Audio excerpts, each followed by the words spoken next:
If you are even a casual fan of basketball, you know the name Stephen Curry. But what you might not know is that there was a moment.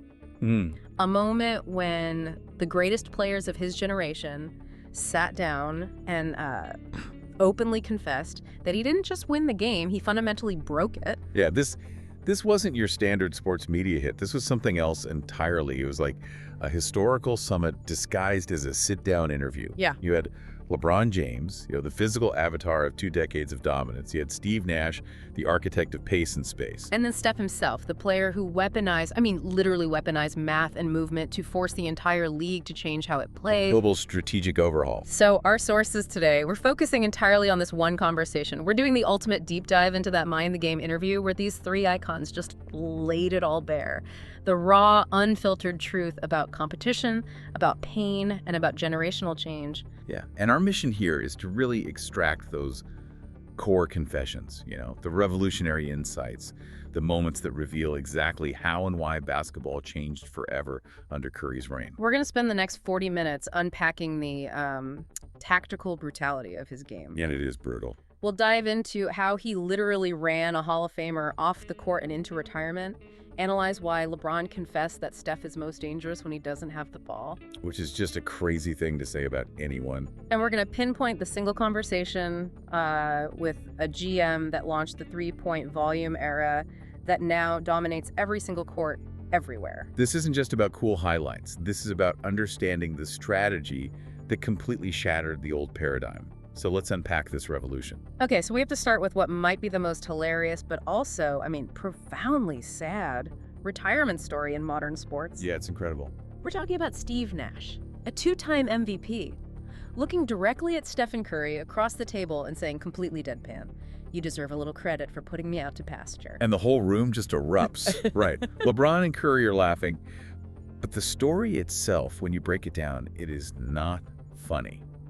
It is a clinical demonstration of how a rising strategic tide it makes the previous generation obsolete. It really is. It's the sound of a legend realizing his body, which was trained for one era of basketball, just physically could not cope with the demands of the new one. And this wasn't, a playoff loss or slow decline from injury. This moment of truth, it came during a completely forgotten preseason game in 2014. The preseason game. Lakers versus Warriors in Ontario, California. Nash is 40 years old. He's trying to wrap up this legendary career. And setting the scene here is so important for the physical context. Nash was already struggling. He says his back was screaming. He admits, quote, everything's jacked. So he's just trying to cling to the tail end of his career, using his brain, his passing.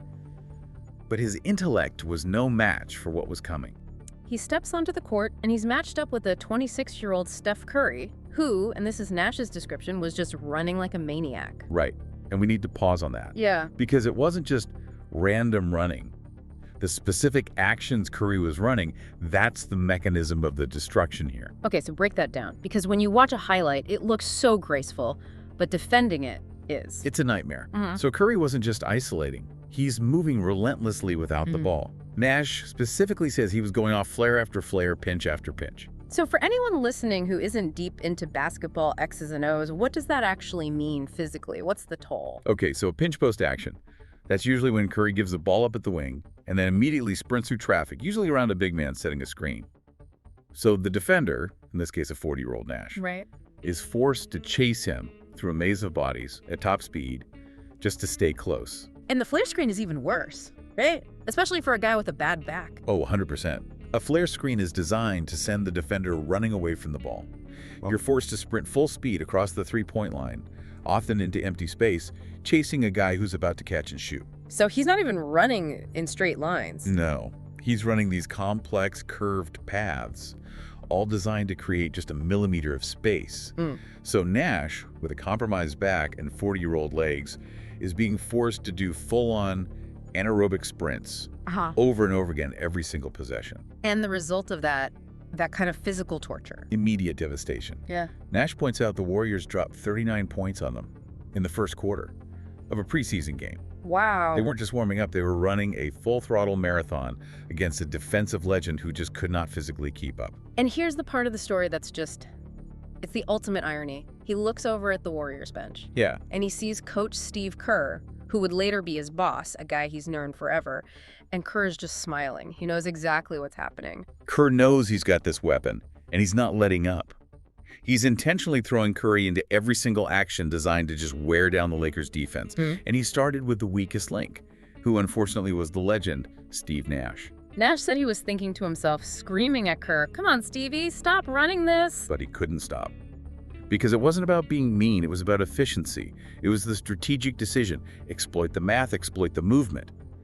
Nash said he realized right then and there, dragging his leg up and down the court, that he couldn't stop Curry, even if he were at 100%. The game had just passed him by. The speed of the modern game, which Curry perfected, had exceeded his body's capacity, period. And the timeline here is what makes this more than just a funny story. It's a historical marker. 3 days after that game, after that Curry movement drill, Nash knew he was done. That was it. That night in Ontario was the nail in the coffin. It's the ultimate statement about what disruptive innovation really is. The torch isn't always passed gently. It was ripped away by a new paradigm of play, one that was all about off-ball motion and volume shooting and spatial distortion. And it just made the old way of doing things obsolete. It really forces you, as you listen to this, to think about that idea of sudden obsolescence. You know, you think innovation is this slow, gradual thing, but sometimes a competitor or a new technology just shows up and instantly makes your whole method invalid. And Nash's retirement, it wasn't just his body failing. It was his entire strategy being invalidated in real time by the force of Steph Curry. So ask yourself this. Have you ever faced that moment where a new standard just emerges so powerfully that your old successful method it can't keep up anymore? That's what Curry did to the league. Yeah. And Steve Nash felt it first. Right in his spine. So from the personal pain of Steve Nash, the conversation shifts. And it shifts to the greatest competitor of Curry's era analyzing his own strategic pain, LeBron James. Yeah, and this is maybe the most profound part of the whole interview. If the Nash story shows how Curry physically destroyed the past, this next part is about how he strategically destroys the present. LeBron James, a guy who guarded prime Kobe, prime KD, he leans in and says the one thing that defines modern defense. He's most dangerous when he doesn't have the ball. Think about that. When a player of LeBron's stature says that, you have to stop and really analyze it. It goes against decades of basketball philosophy. Right. Traditionally, it's all about ball containment. You stop the guy with the rock, that's the threat. But LeBron is saying that with Curry, the threat is reversed. The priority flips. You have to guard the space he might occupy, even if someone else is running the whole offense. And he breaks down why so clearly. He talks about it like it's court physics. He says, the ball has energy, it starts the action, sure. But Curry's player movement has an equal, maybe even greater energy when it comes to displacing a defense. Let's just call it what it is. Basketball gravity. Exactly. It's gravity. When Curry gives up the ball, he doesn't just stand there. He immediately starts flowing. He's cutting, he's screening, he's relocating, and the defense it collapses. Not because he's about to shoot right then, but because if he gets a sliver of daylight 2 seconds later, it's over. The shot is going up, and it's probably going in. The defense can't relax for a single millisecond, which is what they do against, 99% of other players who pass the ball. You have to dedicate resources, your eyes, your body, your whole defensive scheme just to tracking his movement. It's a tactical paradox, really. If you chase him too closely, he uses a screen and he's gone. Or he draws a foul. And if you sag off, he pulls up from 30 feet, which for him is like a layup. So the only real strategy becomes preemptive panic. You're basically committing two defenders mentally, if not physically, to guarding one guy who doesn't even have the ball. And this is the beauty of that Warriors offense that LeBron breaks down. Yeah. This all creates opportunities that don't even show up on the stat sheet for Curry. He says it's not even an assist from him half the time. It's just a spatial void that opens up for somebody else. That's it, perfectly. Imagine Draymond Green catches the ball at the top. Curry runs two defenders right past him on a cut. The whole defense is now scrambling to recover. Right. So Draymond just hits a wide open cutter for a layup. And Curry gets 0 stats on that play. Nothing. But his gravity was the singular reason they scored. He's manipulating space. He's scoring without shooting, without even passing for the assist. And then Nash jumps in with the hard data to back this all up. The numbers guy confirms the theory. Yeah, Nash brings the stats. He says when Curry's on the floor, the Warriors get an incredible 40% of their shots right at the rim. That's a huge number in a half-court offense. Here's the kicker. Right. When Curry sits on the bench, that number plummets to just 27%. So a 13-point drop in shots at the rim just by taking one player off the floor, a player who is often running away from the basket. That's the proof of gravity. It is. It means his movement alone accounts for a massive chunk of his team's best shots. He's an efficiency multiplier for every other guy out there. Just think about the burden that puts on a rival. LeBron had to fight this spatial distortion in 4 straight NBA finals. His teams were built on physical dominance, on slowing the game down. And Curry forced him to change everything. His body, his teammates, his entire defensive philosophy. And he still lost 3 of those 4 series, largely because of the sheer, sustained mental and physical toll of guarding the system. You know, it's interesting. When LeBron guarded a guy like Jordan or Kobe, it was incredibly difficult, but it was a localized threat. You had to stop the one-on-one move, the fadeaway. That's a great distinction. With Curry, the difficulty is it's diffused. It's 94 feet of nonstop mental and physical stress. Absolutely. Guarding Jordan was like being in a phone booth with a world-class boxer. It's intense, focused brutality. Guarding Curry is like running a marathon while solving a calculus problem.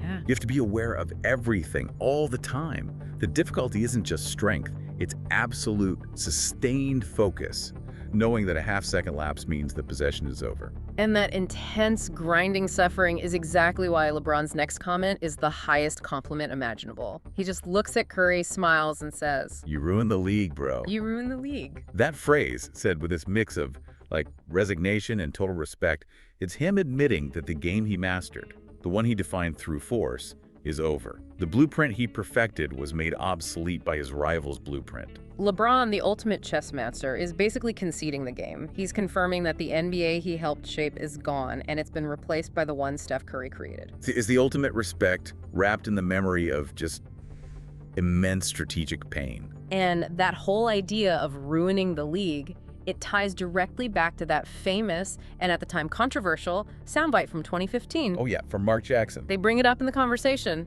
Jackson's line, "Steph Curry has ruined the game because every kid is pulling from 30 feet now." And again, the room just dies laughing, but then it gets analytical again. Yeah. LeBron immediately points out that Jackson, who coached Curry, also ruined the league by giving him that ultimate green light in the first place. Right. And the result is now everybody shoots 50 or 60 threes a game. Yeah. LeBron just says, it's all Steph. It's all Steph. The incredible irony is that Jackson, back then, he kind of meant it as a criticism. He thought Curry was promoting irresponsible basketball, shots that were always considered bad shots. And it turned out to be the ultimate prophecy. What Jackson saw as reckless disruption was actually the foundation of a new global style of play. Curry talks about it. He says for years he got that question, did you ruin the game? But now he says people get it. The phrase is used tongue-in-cheek because everyone finally understands his influence. He went from being a disruptive outlier to the actual standard. And that transition from outlier to standard is exactly what LeBron locks in on. He asks this critical question, and it gets right to the heart of legacy. He asks, when did you realize your game was transcending generations? And this is where the conversation goes beyond just winning titles and into foundational influence. Being great is one thing. Transcending generations means you become the default setting for the next wave. Yeah, and Curry's answer was so specific, so personal. It was. His moment of realization came when Trae Young entered the league. Trae Young, coming out of Oklahoma, was the first player who was just universally called the next Steph Curry. And Curry makes this personal connection. He remembers Trae from high school because Young had come to a Warriors game as a kid, years before. So the kid who was watching him from the stands is now in the NBA, playing his style, and being judged by the standard Curry himself set. That's the generational echo right there. Yeah. It's realizing your work isn't just being admired, it's being copied, it's being systematized, it's being taught. And Curry admitted that's when it hit him. He said, I'm getting older, and there's a whole generation trying to play like I play. It speaks to this idea of the blueprint. Curry didn't just score a lot of points. He provided a new path for the undersized guard to become a superstar. Exactly. All of a sudden, you didn't have to be 6'8" and jump out of the gym. Unlimited range, quick handles, and relentless movement. That became the new ideal. And you see it everywhere now, not just with Trae Young. You look at Damian Lillard, who made pulling up from 35 feet seem like a normal offensive play. LaMelo Ball. LaMelo Ball, yeah. They're all part of that blueprint. But I do think it's important to make a distinction here. The blueprint gets adopted, but it's rarely a perfect copy. Trae Young, for example, he relies way more on the step-back three. He has the ball in his hands a lot more than Curry did in those peak Warriors years. That's a great point. Curry's real genius was the off-ball stuff we just talked about. Right. So the next generation, they took the most visible parts, the range and the fearlessness, and they blended it with their own styles. They're disciples of the result, even if they don't always embrace the exhausting off-ball work that made Curry so devastating. But the core idea is the same. The shot selection that used to be seen as crazy is now standard procedure. Curry gave an entire generation permission to redefine what a good shot is. And that moment of recognition for him, seeing his first real mini-me in the league, that's the sign that your legacy has moved from dominance to influence. The revolution is complete. So it makes you think, in your own field, who is the mini-me? Who's that younger person who has taken the revolutionary ideas of an innovator and just made it their default setting? When you see that, you know the game has changed for good. And the reason the next generation sees it as mandatory is because of one very specific analytical challenge. Which brings us to the math. So as the conversation shifted back to the tactical nuts and bolts, Nash brings up the hard data again, the thing that really started it all, the volume leap. It was a massive jump, just a shocking increase. Curry went from attempting 646 threes in one season to 886 in the next. That's 240 more shots, over a 30% increase in volume. That's not a small adjustment. That is a conscious, strategic decision to fundamentally change everything. And Curry reveals the origin story of the whole three-point era. It was one conversation. Warriors GM Bob Myers came to him and just challenged him directly on his output. He said, you should shoot 15 threes a game. And Curry's reaction is perfect. It shows you the old school mindset he was still fighting, even in his own head. He said he looked at Myers like he was crazy. Yeah. He's thinking, do you know how hard it is to even get 12 good looks? And that's the conflict right there, the old debate. Yeah. Quality versus volume. Curry was still thinking about optimizing for high percentage, wide open shots. Myers, the analytics guy, was only looking at the mathematical reality, regardless of how hard the shot looked. Okay, let's break down Myers' math here, because this one sentence really did unlock the modern NBA. He just said, the math says 15 for you is elite. The math is so simple, it's almost insulting that nobody really weaponized it before. If Curry shoots 40% from three, which he does, Or better, he's generating 1.2 points every time he shoots. Yeah. 3 points times 0.4. Right. Now compare that to a really good two-point shot. Let's say a center shooting 50% right at the rim. He's generating exactly 1.0 points per shot. 2 points times 0.5. So Myers' whole point was, a good three-point look for Steph Curry is mathematically better than a great two-point look for almost anyone else. So the only logical business decision is to maximize the volume of the better shot, even if it means taking shots that old school coaches would call bad or forced. Curry was worried about quality, but Myers was telling him, basically your efficiency is so high that even your 14th or 15th shot attempt, your hardest one, is still better than a good shot from someone else. And that was it. One conversation. One player who was willing to trust the cold, hard logic, and the strategic foundation of a global sport just got turned on its head. He tried it, he embraced the volume, and we all know what happened next. The Warriors became a dynasty, and the entire league had to evolve or die. And this isn't just about scoring points. It changed roster construction, coaching, everything.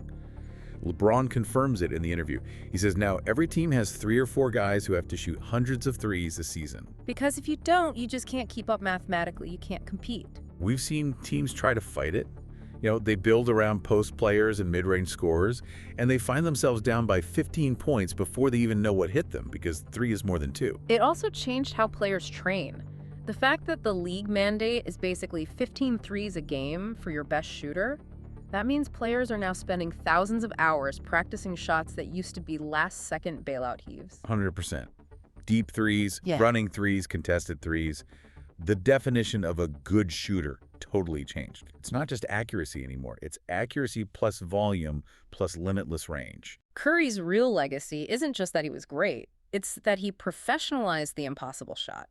When Myers challenged him to shoot 15, he was challenging the whole NBA to rethink what was possible. And because Curry mastered it, everybody else, from high school kids to pros, had to try and follow. It's just wild how one single number 15 attempts can trigger such a massive change across an entire industry. It really proves that the limits we set are often just artificial. They're based on old assumptions. And to really understand the weight of the respect in that room, You have to remember how brutal their rivalry Oh, was. yeah. You can't forget the history. We're talking about the highest level of competition, 4 straight NBA finals. You had LeBron's incredible comeback in 2016, a historic moment. And then you had Curry's dominance in 17 and 18 when that Warriors team just felt like an unstoppable machine. They went to war for a decade. And now, here they are years later, laughing, breaking down film, and just genuinely giving each other what they call flowers in real time. It's the emotional payoff for a decade of battle. And the quotes are just. They're not just nice words. They're these profound acknowledgments. Listen to what LeBron, maybe the fiercest competitor of his era, says about guarding Steph. As a competitor and a dear friend now, guarding you grinds your gears because it's so beautiful, but it hurts so bad. Beautiful, but it hurts so bad. I mean, is there a more perfect way to describe his game? Probably not. The grace of the shot, the skill, the impossible range. It's all beautiful to watch. But the strategic devastation, the constant painful running he makes you do, that's the hurts so bad part. And then Nash comes in with the quote that just provides the ultimate historical context. He says, I played with Jordan. This is different. This is alien. Alien, just think about that word. Coming from a guy who was on the court with Jordan, who fought Kobe, who saw Shaq and Duncan in their prime. Nash is saying that Curry's method of attack is outside the normal family tree of basketball greatness. He's a new species. Strategically speaking, yes. He's a new life form. Jordan, Kobe dominated from the mid-range and at the rim. LeBron dominated with force and vision. Curry dominated horizontally through space, movement, and math. And Curry's response to all this praise from 2 of the greatest to ever do it was just simple humility. Coming from you, too. That means everything. And you can feel that it does. It validates the whole journey, all the doubts about him being undersized and the sacrifice it took to completely rewire a sport. So I think the biggest takeaway from this whole historical summit is the shift in power it represents. Yeah. You know, the 2000s and early 2010s belonged to the physical freaks. Shaq, Kobe, LeBron. They won with size and force. But this conversation confirms it. The shooter, the artist who mastered space and math, he took the throne. And he did it with a smile. The truth laid bare in that studio is just undeniable. Stephen Curry didn't just win. He broke basketball. He ran a legend into retirement.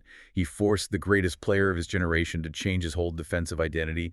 And he inspired an entire generation to pick up a ball and shoot from 35 feet. And what's so wild is that this revolution, it wasn't some hidden secret.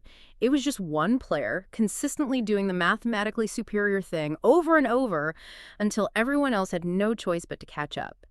The three-point line is the new mid-range. So, if listening to these legends break down the anatomy of disruption made you rethink what you thought you knew about basketball. We want you to engage with this deep dive. We truly want to know which moment hit you the hardest. Was it Nash's painful, almost visceral retirement story? Or was it LeBron's incredible admission that Steph is most dangerous without the ball? Or maybe it was Curry realizing Trae Young was his first mini-me, the signal that his blueprint had fully taken over.